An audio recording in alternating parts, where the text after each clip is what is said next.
একসাথে কয়েকজন মিলে বড় প্লেটে খাবার খাওয়ার বিধান কি? একসাথে কয়েকজন মিলে যদি একটা বড় প্লেটে খাবার খান, সেটা সুন্নাহ, খাওয়ার একটা আদব বলতে পারেন। এবং নবী করিম সাল্লাল্লাহু আলাইহি সাল্লাম একাধিক ব্যক্তি একসাথে খাওয়ার জন্য উৎসাহ দিয়েছেন এবং বলেছেন তো আমুল ওয়াহিদি ইয়াকফিল ইসনাইন, খাবার যেন কয়েকটা হাত একসাথে যেন খাবার খায়, তার মানে কয়েকজন মিলে যেন একসাথে খাবার খায়। এবং যখন কয়েকজন মিলে একসাথে খাবার খায়, তখন একজনের খানা যদি দুজন একসাথে বসে খেতে, তাহলে সেক্ষেত্রে সেটা দুজনের জন্য যথেষ্ট হয়ে যায়। আবার দুজনের খাবার নিয়ে যদি তিনজন বসে, তাহলে তিনজনের যথেষ্ট হয়ে যায়। আপনি নিজেও পরখ করে দেখতে পারেন, আল্লাহ তাআলা সেখানে বরকত দান করেন। এক, দ্বিতীয়ত ভালোবাসার সম্প্রীতি তৈরি হয়। বিশেষ করে আমরা বাসা বাড়িতে বাচ্চা কাচ্চা সহ স্বামী স্ত্রী একসাথে বসার একটা কালচার আমাদের সমাজে গড়ে তোলা দরকার। দুঃখজনক যে আমাদের সমাজে আসলে এই কালচারটা বিল্ড আপ হয় নাই, যে কারণে হোক বিল্ড আপ হয় নাই।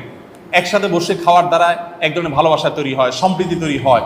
একটা মাছ আপনি খুঁটে আপনার স্ত্রীকে দিচ্ছেন, স্ত্রী স্বামীকে দিচ্ছে বা সন্তানকে দিচ্ছে, এক ধরনের সম্প্রীতি তৈরি হয় এবং ভালোবাসার একটা বন্ধন তৈরি হয়। আমরা সব কিছুতে এখন পৃথক হতে হতে হতে কোথাও আর একে অন্যের সাথে শেয়ার করা করি আমরা যাই না।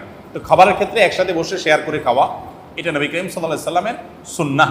অতএব এটা যদি কেউ করেন ভালো, যদি কেউ আলাদা খান সেটা কোনো গুনাহের বিষয় না, সেটা জায়েজ আছে।